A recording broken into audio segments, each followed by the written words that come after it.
Hoy! Oh! Ikaw na nakikinig ngayon. Alam kong malandi kang bata ka. Charot! Welcome sa Sexy Pansit PH, kung saan ang mga sikreto, kwento, at kilig na bawal ikwento sa iba. Dito lang natin binubulgar. At promise, huwag kang magkakamaling pumikit habang nakikinig ka. Baka kung saan ka dalhin ng imahinasyon mo mamaya. Ngayon, may bago akong kwento para sa inyo mga kapansit. Ito yung tipo ng kwento na isang kagat lang ng pansit, basa na agad ang plato. Pero teka, huwag muna nating ubusin ang sabaw, ha? Dahan-dahan lang, kasi mas masarap kapag pinapatagal. Ang title ng kwento natin ngayong gabi, Pansit Hab-Hab ni Anton. Handa ka na ba? Game na, ha? So ayun na nga mga kapansit. Ako si Jenny, 29 years old. Nagtatrabaho bilang cashier sa isang grocery supermarket. Simple lang ako, mahinhin, mahiyain. Pero sabi nga nila, huwag kang paluloko sa mahinhin. Minsan yung pang malakas kumagat. Dito ako nakatira sa isang maliit na boarding house. Walking distance lang sa trabaho. Typical na buhay lang, gising, ligo, trabaho, kain, tulog. Pero isang araw, biglang nagbago ang ihip ng hangin, tanghaling tapat, sobrang init ng araw, parang tutunawin yung balat mo kahit hindi ka naman sweet. Nagbibilang ako ng sukli nang may biglang dumating na bagong mukha. Tall, dark, and... Teka, hindi siya handsome na boy next door, ha? Si Anton, 45 years old, bagong lipat sa kondo sa tabi ng boarding house namin. May tindig siyang parang may kwento. Yung tipong pag dumaan siya, automatic, tumatahimik yung paligid. Naka-white polo lang siya nun. Medyo nakabukas pa yung dalawang butones sa taas. At yung braso niya, Diyos ko, parang kahoy ng nara sa tigas. Good afternoon, sabi niya habang inilalapag yung basket niya sa counter. Bumungad agad sa akin yung boses niya. Mababa, parang radio DJ. Medyo kinabahan ako kasi may kakaiba sa dating niya. Yung tipong parang kaya niyang magpatigil ng ulan kung gugustuhin. Ate, pakicheck nga po, sabi niya habang nakangiti. Ayun na, ngumiti siya. Tapos, yung ngiting yon. Grabe, parang may kasamang pangako. Habang inaabot ko yung resibo, bigla siyang yumuko para kunin yung eco bag niya. At doon mga kapansit, hindi ko alam kung nanadya ba o aksidente lang, pero tumama yung braso niya sa kamay ko. Mainit. Malamang kasi tanghali, pero iba yung init. Parang may kuryente. Napatingin ako sa kanya, tapos saktong tumingin din siya sa akin. Alam mo yung tingin na hindi bastos pero may laman. Yung parang sinasabi ng mata niya na, kaya kitang pakiligin kung papayag ka. Doon ako kinabahan ng todo. Bagong lipat lang ako dyan sa kondo, sabi niya casually. Ay talaga? Malapit lang din boarding house ko dun, sagot ko. Edi kapit-bahay pala tayo. Jenny, di ba? Shucks, alam niya pangalan ko. Feeling ko na mula buong mukha ko. Lumipas ang ilang araw, lagi ko na siyang nakikita. Minsan sa elevator, minsan sa laundry area, minsan sa grocery ulit. At oo mga kapansit, doon nagsimula ang pansit moments namin. May isang gabi, nagkita kami sa malit na karinderya sa kanto. Uy Jenny, bati niya, kumain ka na ba? May masarap na pansit hab-hab dito, try mo. Siyempre, hindi ako makatanggi. Umorder siya ng isang plato. Ewan ko ba, pero habang kumakain kami, parang may kakaibang tensyon. Parang bawat subo ko ng pansit, tumitigil yung oras. Tapos nung minsan napahaba yung noodles, ayun, sabay kaming natawa kasi nahulog sa bibig ko. Careful, baka mabulunan ka. Bulong niya habang inaabot yung tissue. Pero alam mo yung tono, hindi pangkaraniwan, may bigat, may lambing. At sa bawat kagat namin ng pansit, parang habang humahaba yung noodles, humahaba din yung tinginan. Nakakakilig, nakakainit, nakakabitin. Kinabukasan pagkatapos nung hab-hab session namin ni Anton, hindi ko alam kung bakit, pero hindi ko siya matanggal sa isip ko. Alam mo yung tipong kahit simpleng, kumain ka na ba? Lam yung tanong niya. Parang may ibang tunog sa tenga ko. Nasa cashier ako noon, nakapila yung mga suki namin, tapos bigla siyang dumating ulit. Oo, si Anton.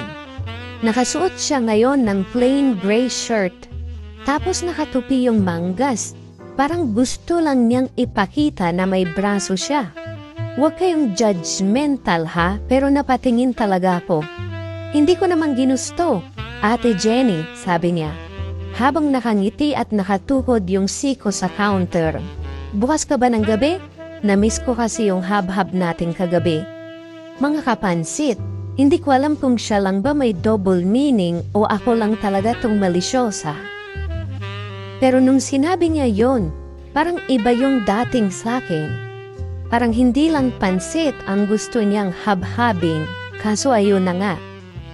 Habang kausap ko si Anton, bigla kong naramdaman na may nakatingin. Si Marites, isa sa mga workmates ko, cashier din sa kabilang lane. Kilalang kilala siya sa grocery. Hindi dahil magaling siya magbilang, kundi dahil magaling siya manghimasok sa buhay ng iba. Nakita ko kung paano siya nakakunot yung noo habang sinusundan ng tingin si Anton. Hindi ko alam kung naiinggit o may balak din siyang makihab-hab. Pagkatapos umalis ni Anton, nilapitan ako ni Marites. Uy Jen, bulong niya. Close na kayo ah. Ilang araw ka pa lang niyang kilala, may hab-hab moment na agad. Natawa lang ako. Grabe ka, kumain lang kami ng pansit. Baka mamaya, iba na ang ihahain niya sa'yo. Ewan ko ba, pero parang gusto kong mag-sink sa sahig. Kinagabihan, umuwi ako galing sa grocery. Saktong sumabay ako kay Anton sa elevator. Dalawa lang kami, tahimik. Pero ramdam ko yung kuryente sa hangin. Ang tahimik mo. Sabi niya bigla. Pagod lang, sagot ko, pilit nang ngumiti. Teka, baka kailangan mo lang ng pampagaan ng pakiramdam, sabi niya sabay ngiti ng pilyo. Mga kapansit, hindi ko alam kung piro ba siya o seryoso.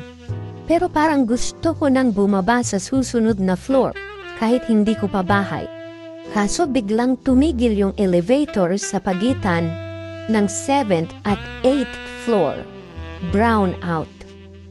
Ay, Diyos ko, paano kung matrap kami dito?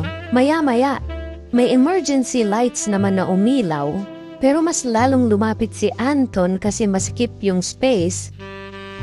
Okay ka lang? Tanong niya habang nakaharap sa akin. Ramdam ko yung init ng hininga niya. Sobrang lapit namin, parang isang maling galaw, baka magdikit na yung labi. Okay lang, sagot ko. Kahit sa loob-loob ko, hindi ako okay. Hindi okay na ganito kami kalapit, tapos hindi ko alam kung saan ako titingin. Pagbukas ng elevator, ramdam ko pa rin yung mabilis na tibok ng dibdib ko. Pero bago ako lumabas, hinawakan niya saglit yung braso ko. Jenny, tawag niya, mababa at malumanay. Next time, ako na magluluto ng pansit. Ibang level to, promise. Hindi ko alam kung anong ibig niyang sabihin. Pero habang naglalakad ako papunta sa boarding house, ramdam ko pa rin yung bigat ng tingin niya. At oo, hindi lang ako ang nakapansin sa closeness namin. Kasi kinabukasan, may mas mabigat na usap-usapan sa grocery.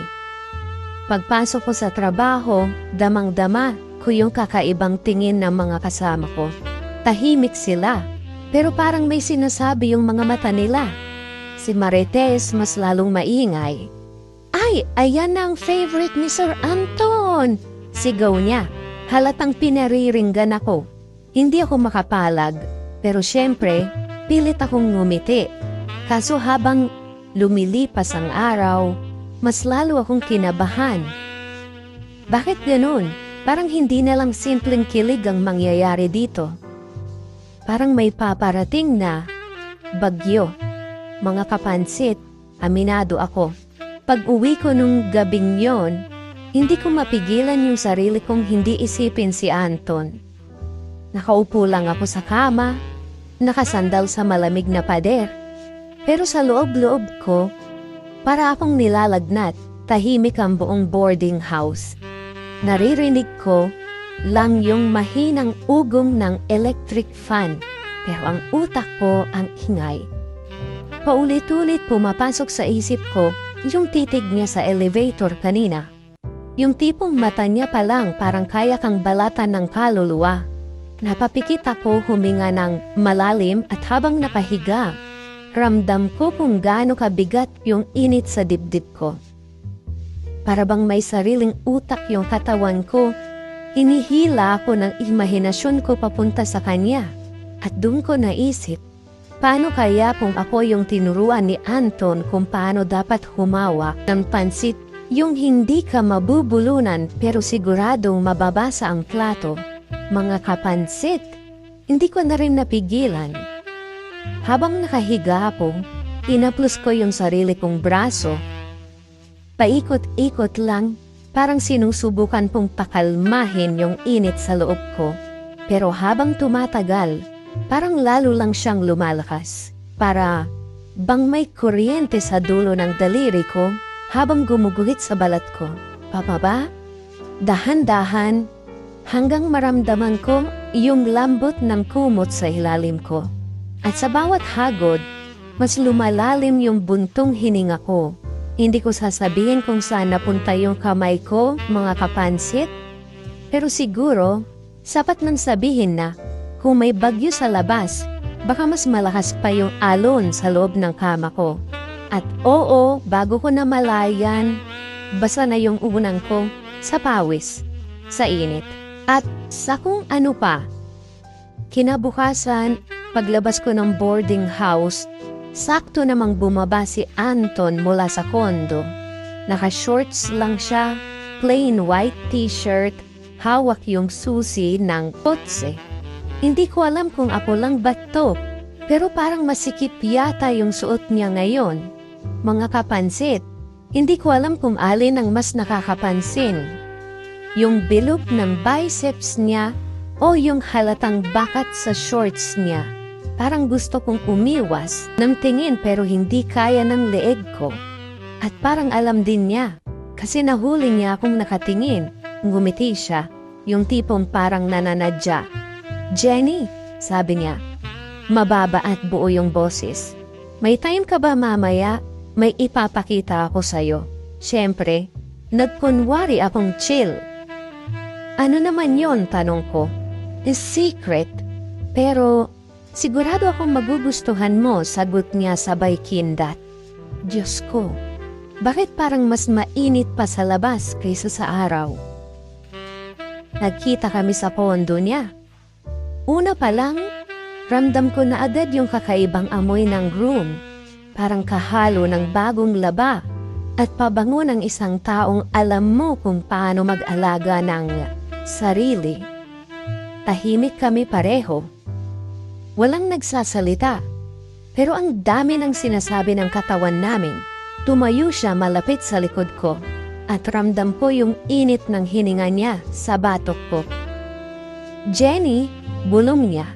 Nagpikit ako ng mata. Isang maling galaw lang. Baka bumigay ako. Naramdaman ko ang kamay niya. Hindi humahawak. Pero halos dumadampi sa balikat ko. Parang hangin lang. Pero mas mabigat pa kaysa kahit anong bigat ng grocery box na buhat ko buong araw. At bago pa man ako makasagot, bumulong siya. "Alam mo ba, Jenny, minsan mas masarap kapag mabagal. Para tumagal yung lasa ng pansit, at masimutin mo yung sabaw. Mga kapansit, hindi ko na maalala kung ano ang sumunod. Basta alam ko lang, sa gabing yon parang kumukulo ang kalan at kami ang sabaw na pinapakuluan. Mga kapansit, kung mainit na ang Cebu tuwing summer, mas mainit pa yung gabing yon sa pondo ni Anton. Tahimik kami pareho, nakaupo sa sofa, pero parang nagsisigawan na yung katawan namin. Ramdam ko yung tibok ng puso ko, mabilis, parang sumasabay sa electric fan na umiikot sa sulok ng kwarto. At siya, nakaupo lang sa tabi ko, nakasandal, pero yung braso niya halos sumasayad na sa akin. Jenny, tawag niya mababa at mabagal. May gusto akong itanong. Ha? Ano yon? Bakit parang umiiwas ka sa akin pero hindi mo rin naman ako matakbuhan? Mga kapansit, grabe. Yung tanong na, yon parang sinampal ako pero masarap. Hindi ko alam kung sasagot ba ako o iiyak na lang. Tumingin siya sa akin, diretso sa mata. Hindi yung tingin na pangkaibigan lang. Yung tipong titig na parang may lihim siyang gustong iparamdam. Pero hinahayaan kang ikaw mismo ang magdesisyon. Ang tahimik sa kwarto, pero sa tenga ko, parang may malakas na ugong. Ramdam ko yung init ng katawan niya kahit hindi pa siya gumagalaw. At dun ko napansin, humigpit yung hawak niya sa throw pillow. Parang may tinitiis. At mga kapansit, halata. Hindi ko sasabihin kung ano pero kung may pansit siyang tinatago, sigurado akong handa na yun sa habhab. Pero hindi pa rin siya gumagalaw. Para bang naghihintay ng senyales sa akin. Dahan-dahan siyang yumuko, lumapit ng kaunti. Ramdam ko na yung init ng hininga niya. Kunti na lang magtatama na yung labi namin. Mabilis ang tibok ng puso ko parang marathon runner kahit nakaupo lang ako. Jenny, bulong niya. Sigurado ka ba dito? Tanong niya. Hindi ako makasagot. Tumango lang ako mabagal. At doon parang bumukas ang pinto ng isang lihim na kusina kung saan bawal kumain, pero masarap kumain. Hinaplos niya ang pisngi ko, marahan, parang takot niyang mabasag ako. Sa bawat dampi ng daliri niya, parang may dumadaloy na kuryente sa buong katawan ko. At nung inilapit niya lalo yung mukha niya, Diyos ko mga kapansit, ramdam ko na yung init ng sabaw na umaapaw sa paligid. Halos magdikit na yung labi namin. Pero huminto siya. 1 pulgada lang ang pagitan. Nagbuntong hininga siya, mainit, mabigat. Jenny, bulong niya ulit. Pero ngayon, parang may halong pakiusap. At doon ko naramdaman. Yung tensyon, yung init, yung sabaw na parang pumupulo pero ayaw pang pumutok. Parang pansit na niluluto mo sa kalan, amoy na amoy mo na, gutom ka na. Pero pinipigilan mong sunggaban kasi alam mong mas masarap kung hihintayin mo pa. Sa gabing yon, hindi kami nagmadali. Hindi pa. Kasi minsan mas nakaka-addict yung anticipation kaysa sa mismong lasa. At mga kapansit, habang nakapikit ako naramdaman ko, wala nang atrasan to. Gabing yon, pumasok ako sa kondo ni Anton para tulungan siyang ayusin daw ang lumang electric kettle. Pero sino ba namang niloloko niya? Alam naming pareho na hindi tungkol sa kettle ang dahilan kung bakit nandito ako. Tahimik ang paligid, pero parang sumisigaw yung lamig ng aircon laban sa init ng katawan naming dalawa. Nakatayo ako sa may bintana, habang siya naman ay nakasandal sa frame ng pinto, nakatitig lang. Hindi kami nagsasalita, pero ramdam ko yung bigat ng hininga niya sa hangin. Jenny, sabi niya, mabagal, halos pabulong. Sagot ko, halos hindi lumalabas ang boses ko. Bakit parang masarap kang panoorin kapag hindi ka nagsasalita? Mga kapansit, Diyos ko, Yung simpleng linyang yon, parang binuhusan ako ng kumukulong sabaw ng pansit. Lumapit siya. Hindi mabilis, hindi rin mabagal. Parang sinasadyang tikman ang bawat hakbang papalapit sa akin. Sa bawat pulgada ng lapit niya, parang umiikli yung pagitan naming dalawa. Pero humahaba yung kuryenteng dumadaloy sa paligid. Huminto siya sa harap ko. Halos magkadikit na kami. Ramdam ko yung init ng katawan niya kahit hindi pa siya humahawak. At mga kapansit, hindi ko alam kung ako lang ba pero parang may bakat, hindi ko tinitingnan, promise. Pero mahirap hindi mapansin kung parang sumisigaw na yung pansit sa loob ng kasirola. Jamie, tawag niya, habang hinahaplos ng daliri niya ang laylayan ng blouse ko. Hindi pa rin siya humahawak ng buo, parang nanunukso. Gusto mo bang tikman yung espesyal kong luto? Nagangat ako ng tingin. Tumangulang ako, mabagal, parang natutunaw yung tuhod ko. Hawak niya ngayon ang kamay ko. Hindi mahigpit, pero may bigat. Parang sinasabing, hindi na ako makakatakas. Hinila niya ako papalapit sa sofa, marahan, at umupo kami ng magkatabi, tahimik. Walang salitang lumabas sa bibig namin, pero sa bawat galaw, parang may kumakabog na tambol sa dibdib ko. Dahan-dahan niyang nilapit ang mukha niya sa tenga ko. Mainit yung hininga niya. Parang singaw ng bagong gisa na pansit. Jenny, bulong niya. Alam mo ba minsan, mas masarap kapag nilalaro mo muna bago mo kainin. Mga kapansit, halos mawalan ako ng malay sa lakas ng kabog ng puso. Ramdam kong parang gusto ko nang humigop ng sabaw. Pero pinipigilan ko pa rin. At doon inilapat niya ang kamay niya sa bewang ko. Hindi pa rin siya gumagalaw ng mabilis. Parang chef na sobrang maingat, alam niyang kailangan dahan-dahan para sumarap ang timpla. Nagtagpo ang mga mata namin. Mabilis, malalim, parang nagsusumpaan. 1 pulgada na lang magtatama na yung labi namin. Pero bigla siyang huminto. Jenny, bulong niya. Sigurado ka ba? Kasi pag sinimulan natin to, wala nang atrasan. Hindi na ako nagsalita. Ngumiti lang ako. Yung tipong alam niyang sagot na yun sa tanong niya. At sa sandaling iyon, parang sabay kaming huminga ng malalim. Mainit, mabigat, mabango. Hindi ko na alam kung saan nagsisimula ang katawan ko. Umkanya at mga kapansit. Sa gabing yon, wala nang ingay sa paligid. Tanging maririnig mo lang ay ang mahinang tunog ng pansit na kumukulo sa kawali. At sa wakas, handa na akong tikman ang espesyal na luto ni Anton. Mga kapansit, gabing yon, parang ibang mundo ang pondo ni Anton. Dim light lang, tahimik, at tanging tunog ng mahina niyang playlist ang maririnig.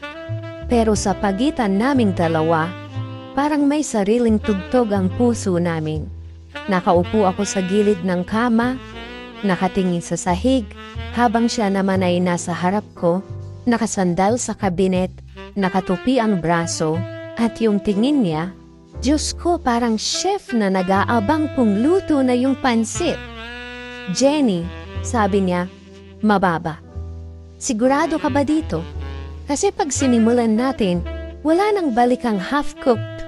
Tumangulang ako, marahan, mabagal, parang alam ng katawan ko ang sagot kahit hindi ko sinasabi. Lumapit siya mabagal, parang sinusukat bawat pulgada ng espasyo sa pagitan namin. Ramdam ko yung bigat ng bawat hakbang niya. Hanggang sa, ayun na. Nakatayo na siya sa harap ko, isang hininga lang ang pagitan. Hinawakan niya ang magkabilang pisngi ko, marahan, parang takot niyang mabasag ako. At sa bawat dampi ng daliri niya, para akong sinasakop ng kuryente, mainit, mabigat, mabango. At nung inilapit niya ang mukha niya, mga kapansit, wala na akong naririnig na ingay, Wala nang iba, kundi yung sariling tibok ng puso ko at ang amoy ng pansit na halos kumukulo sa kawali. Nagtagpo ang mga labi namin. Hindi malakas, hindi biglaan. Dahan-dahan lang, parang unang kagat sa bagong lutong pansit. Mainit, madulas at nakakaadik. At habang tumatagal, mas humahaba yung tinginan, mas humihigpit yung hawak, parang noodles na hinahabhab. Hindi mo gustong putulin, gusto mo lang pahabain, lasapin, hanggang sa halos hindi na kami humihinga. Hinila niya ako papalapit at doon ko naramdaman kung gaano kabigat yung init na kanina pa niya tinitiis. Hindi ko sasabihin kung saan, mga kapansit, pero masasabi ko lang na kung pansit yung siguradong handa ng ihaing, bumulong siya sa tenga ko. Jenny, dahan-dahan lang tayo para mas sumarap. At oo, dahan-dahan nga. Hindi minadali, hindi binigla. Parang lutong kusina na pinagtiyagaan. Konting halo, konting timpla. Pero bawat galaw, ramdam mo yung apoy sa ilalim ng kawali. Ang bilis ng tibok ng puso ko, parang pumupulo na yung sabaw. At nung halos maubos na yung hininga ko, napakapit ako sa kanya, mahigpit, parang ayokong bumitaw.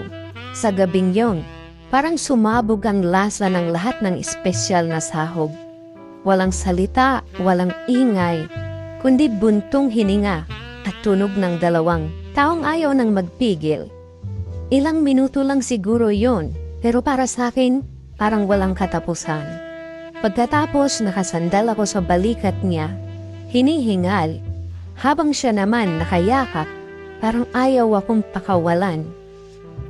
Tahimik kami pareho, pero ramdam ko pa rin yung init sa pagitan naming dalawa. Parang bagong lutong pansit na iniwan sa mesa, handa nang simutin, pero gusto mo pang namnamin yung amoy bago ka sumubo ulit. Bago ako umalis, hawak niya ang kamay ko. Jenny, bulong niya, hindi ito last hab-hab natin. At mga kapansit, dun ko lang na-realize, kapag natikman mo na ang espesyal na pansit, hahanap-hanapin mo na yun. Oo na mga kapansit. Alam kong bitin pa rin kayo kahit naubos na natin ang pansit. Pero relax lang kasi marami pa tayong kwento na mas mainit, mas makulit, mas mapaglaro. Kung gusto mo pa ng ganitong kwento, kilig, naughty, at punong-puno ng pansit symbolism, i-follow at i-subscribe na ang Sexy Pansit PH sa YouTube, Facebook, TikTok at Instagram. At tandaan, for adults only to, mga kirengkeng.